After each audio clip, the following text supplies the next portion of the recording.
that forced us to dismantling of the apartheid colonial regime that is Israel. Ahmad بھائی، کیا ان خالی پھولی مذمتوں کا کوئی فائدہ بھی ہے جب تک کوئی عملی اقدام نہ ہو؟ جی ریحان بھائی، یہی تو مسئلہ ہے کہ ہر بندہ جوش و خروش سے کنڈم کر رہا ہے پر اس کا کچھ اثر نہیں ہو رہا۔ بھائی اثر تو تب ہوگا نا جب کوئی عملی اقدام ہو، ورنہ یوں ہی خالی پھولی مذمتوں میں اور ٹھیک نہیں لگ رہی۔ اگر کوئی پریشانی ہے تو بلا جھجک آپ ہمارے سامنے اس کا اظہار کر سکتے ہیں، ہو سکتا ہے ہم آپ کے کچھ کام آ سکے۔ نہیں میرے بھائیوں، مجھے کسی سے گلہ نہیں، شرمندہ ہوں اور اپنے آپ سے سامنا کرنے کی کوشش میں ناکام ہوں۔ نہیں سمجھ آتا کہ کہاں جاؤں، اب میں اور یہاں نہیں رہنا چاہتا۔ دیکھو ریحان میرے دوست، ہم آپ کی ہر بات سے 100% اتفاق کرتے ہیں، لیکن آپ کے یا ہمارے ختم ہو جانے سے اسرائیل اور صہیونیوں پر کیا اثر پڑے گا؟ اصل سوال تو یہ ہے۔ ہاں، اگر تو آپ کے یا ہمارے ختم ہو جانے سے یہ ظلم ختم ہو جائے تو ہم بنا وقت ضائع کیے فنا ہونے کو تیار ہیں، لیکن آپ اچھی طرح جانتے ہیں ایسا کچھ نہیں ہو سکتا۔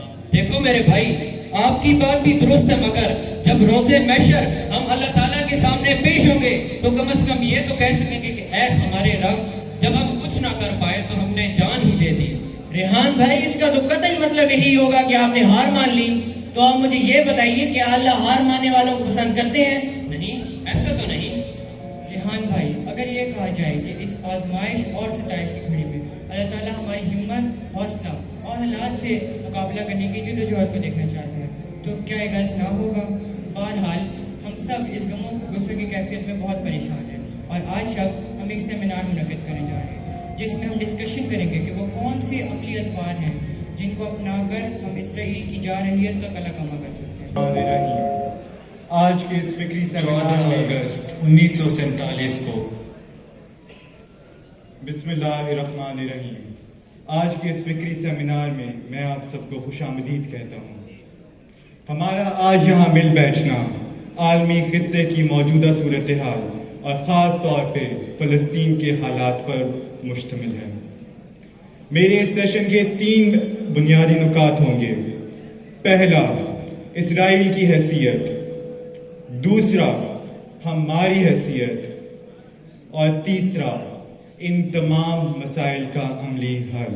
ہمارا یہ پیارا دیس مذہب اسلام کے نام پر وجود میں آیا۔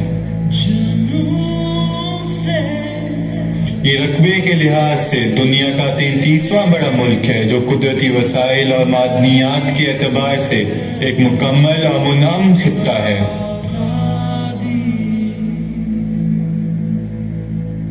اس کے پاس 5 میٹھے پانی کے دریا، 4 خوبصورت موسم اور ہر تہذیب کے لوگ موجود ہیں۔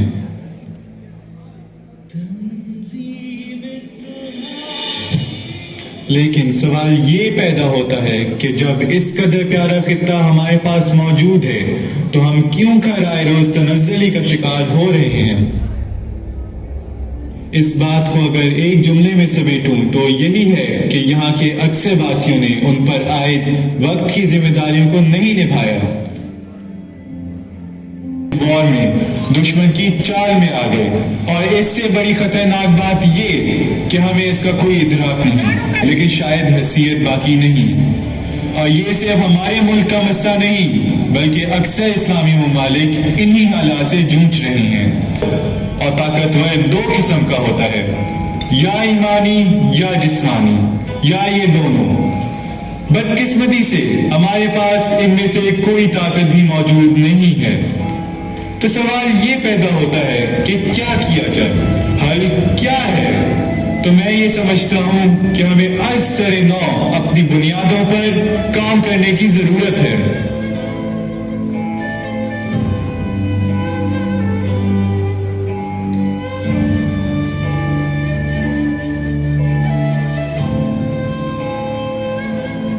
ہمیں اپنے نظام کو اس مطابق کرنے کی ضرورت ہے کہ جو ہمارا آئین کہتا ہے، اور وہ یہ ہے حقیقی حاکمیت صرف اللہ کی ہوگی۔